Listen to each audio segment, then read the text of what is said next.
Parfois, je souhaite, et je le dis sérieusement, que nous aussi ayons l'arme nucléaire, car c'est ce que comprennent l'Europe et l'Amérique. Merci.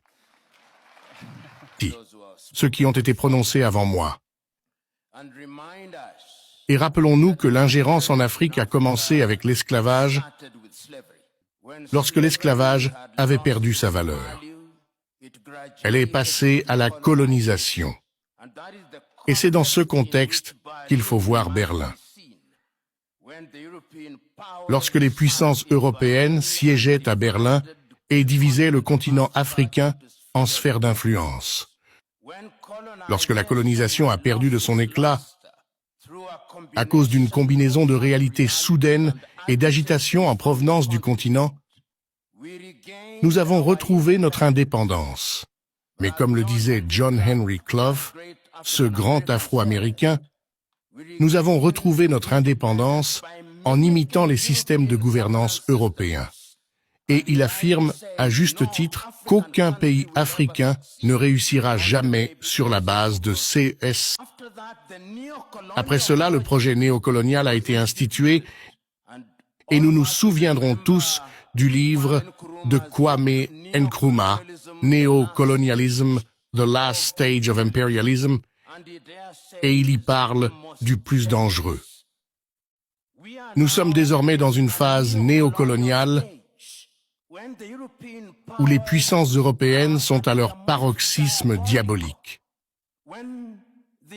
Au moment où les Américains sont les plus diaboliques, et cela ne m'échappe pas, ils se réuniront à Hiroshima la semaine prochaine dans le cadre du G7. Et comment interfèrent-ils? Ils interviennent militairement. Alors assurez-vous que vous, les militaires, êtes formés à Sandhurst, à West Point. Donc ils affectent votre esprit. Ils interviennent diplomatiquement, parfois par le biais de la diplomatie de la canonnière. Et c'est pourquoi vous voyez parfois votre ambassadeur européen typique traiter nos chefs d'État de manière condescendante. Ils interviennent par l'intermédiaire d'institutions telles que le FMI et la Banque mondiale. Ils interviennent en veillant à ce que notre infrastructure économique leur soit redevable grâce à la dollarisation. Ils interviennent par le biais de l'éducation. Ils interviennent en influençant nos processus, en nous prêtant des conseillers qui nous disent quoi faire. Le projet néocolonial est bien vivant et il est à son paroxysme le plus dangereux. Et nous, Africains, devons sentir le café. Si nous ne le faisons pas, ils continueront à intervenir. Sinon, comment interviennent-ils? Par l'intermédiaire des ONG, d'Anita, CEDAR, UKAID, USAID.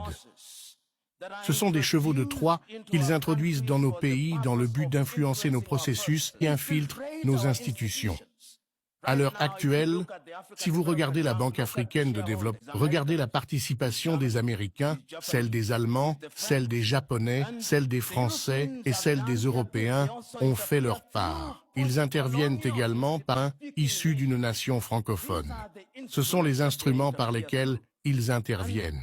Et comment pouvons-nous alors gérer cette situation? Nous, Africains, devons maintenant commencer à le reconnaître. Et cela a été reconnu dès 1963. Et le président de la Commission est ici. Ils fêteront leurs 60 ans à Addis Abeba, en Éthiopie. Et il y a 60 ans, le 24 mai, Kwame Nkrumah nous avait prévenus. Il a dit que si nous ne sommes pas unis, ils vont intervenir militairement contre nous.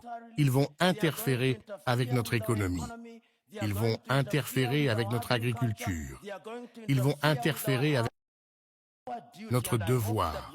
Et j'espère que lorsque les chefs d'État et de gouvernement africains se réuniront à Addis la semaine prochaine, Il ne s'agira pas d'un autre jamboree au cours duquel des discours pro-format seront lus. J'espère que ce sera l'occasion de donner un sens à l'agenda africain 2063.